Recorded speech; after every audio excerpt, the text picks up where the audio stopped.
Rameswaram ಕೆಫೆಯಲ್ಲಿ bomb blast ಆಗಿ 5 ದಿನ ಕಳೆದಿರುವಂಥದ್ದು. ಈ ಹಿನ್ನೆಲೆಯಲ್ಲಿ ಈಗಾಗಲೇ ತನಿಖಾಧಿಕಾರಿಗಳು ತನಿಖೆಯನ್ನು ನಡೆಸ್ತಾ ಇದ್ದಾರೆ. ಈ ಸಂದರ್ಭದಲ್ಲಿ ಒಂದಿಷ್ಟು ಇಂಟ್ರೆಸ್ಟಿಂಗ್ ಸಂಗತಿಗಳು ಬೆಳಕಿಗೆ ಬಂದಿರುವಂಥದ್ದು. ತನಿಖಾಧಿಕಾರಿಗಳು ತನಿಖೆ ನಡೆಸ್ತಾ ಇರುವಂತಹ ಸಂದರ್ಭದಲ್ಲಿ ಒಂದಿಷ್ಟು ಹೆಸರು ಕೂಡ ಕಾಣಿಸ್ಕೊಂಡಿರುವಂಥದ್ದು. ಆ ನಿಟ್ಟಿನಲ್ಲೂ ಕೂಡ ಈಗ ತನಿಖೆಯನ್ನು ನಡೆಸ್ತಾ ಇದ್ದಾರೆ. ಇದು ಕೆಫೆ ಬ್ಲಾಸ್ಟ್ನ ಬಿಗ್ ಎಕ್ಸ್ಕ್ಲೂಸಿವ್ ಸ್ಟೋರಿ. ಇದು ರಿಪಬ್ಲಿಕ್ ಕನ್ನಡದ big exclusive story. Rameshwaram cafe blast ಹಿಂದೆ ಆತನ ಕೈವಾಡ ಇದೆಯಾ? ಹಾಗಾದ್ರೆ ಎನ್ಐಎ ಮೆಗಾ ದಾಳಿಯಲ್ಲಿ ಸಿಕ್ಕೇ ಬಿಡ್ತಾ ಮಹತ್ವದ ಸುಳಿವು ಎನ್ನುವಂಥ ಪ್ರಶ್ನೆ.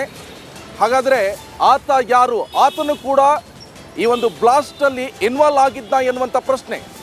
ಈಗಾಗಲೇ ಗಮನಿಸ್ತಾ ಇದ್ವಿ, 2017 ಇರ್ಬೋದು, 2018ರ ಪ್ರಕರಣವನ್ನು ಕೂಡ ನಾವು ನೋಡ್ತಾ ಇದ್ವಿ. ಬೆಂಗಳೂರಲ್ಲಿ ಉಗ್ರ ದಾಳಿ ವಿಚಾರಕ್ಕೆ ಸಂಬಂಧಪಟ್ಟಂತೆ ಒಂದಿಷ್ಟು ಆರೋಪಿಗಳ ಬಂಧನ ಕೂಡ ಆಗಿದೆ.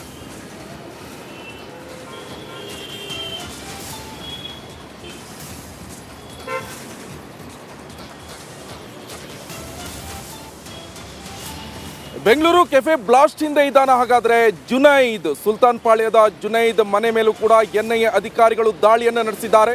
ಬೆಂಗಳೂರಿನಲ್ಲಿ ನಡೆದಿರುವಂಥ ಜೀವಂತ ಗ್ರೆನೇಡ್ ಹಾಗೆ ಜೀವಂತ ಗುಂಡು ಕೇಸ್ ವಿಚಾರಕ್ಕೆ ಸಂಬಂಧಪಟ್ಟಂತೆ ಜುನೈದ್ನ ಈಗಾಗಲೇ ತನಿಖಾಧಿಕಾರಿಗಳು ತನಿಖೆಯನ್ನು ನಡೆಸ್ತಾ ಇದ್ದಾರೆ. ಇದರ ಹಿಂದೆ ಮಾಸ್ಟರ್ ಮೈಂಡ್ ಆಗಿದ್ದ ಜುನೈದ್ ವಿದೇಶದಲ್ಲಿ ಇದ್ಕೊಂಡೇ ಉಗ್ರ ಕೃತ್ಯಗಳಲ್ಲಿ ಭಾಗಿಯಾಗಿದ್ದ. ಹಾಗಾದ್ರೆ ರಾಮೇಶ್ವರ ಕೆಫೆ ದಾಳಿಯಲ್ಲೂ ಈತನ ಕೈವಾಡ ಇದೆಯಾ ಎನ್ನುವಂಥ ಶಂಕೆ ಹಿನ್ನೆಲೆಯಲ್ಲಿ ಎನ್ಐಎ ಅಧಿಕಾರಿಗಳು ದಾಳಿಯನ್ನು ನಡೆಸ್ತಾ ಇರುವಂಥದ್ದು. ಈತನನ್ನು ಕೂಡ ಈಗ ವಿಚಾರಣೆಯನ್ನು ನಡೆಸ್ತಾ ಇದ್ದಾರೆ. ಈ ಹಿಂದೆ ಒಂದಿಷ್ಟು ಪ್ರಕರಣಗಳು ಕೂಡ ಬೆಳಕಿಗೆ ಬಂದಿರುವಂಥದ್ದು. ಬೆಂಗಳೂರಿನಲ್ಲಿ ಸ್ಲೀಪರ್ ಸೆಲ್ ಆಗಿರುವಂಥದ್ದು. ಒಂದಿಷ್ಟು ಉಗ್ರರು ಇಲ್ಲೇ ಕಾರ್ಯಚಟುವಟಿಕೆಯನ್ನು ನಡೆಸ್ತಾ ಇದ್ರು. ಅಂಥವ್ರನ್ನು ಕೂಡ ಈಗಾಗಲೇ ಒಂದಿಷ್ಟು ಉಗ್ರರು ಬೆಂಗಳೂರಿನ ಪರಪ್ಪನ ಕೇಂದ್ರ ಕಾರಾಗೃಹದಲ್ಲಿದ್ದಾರೆ.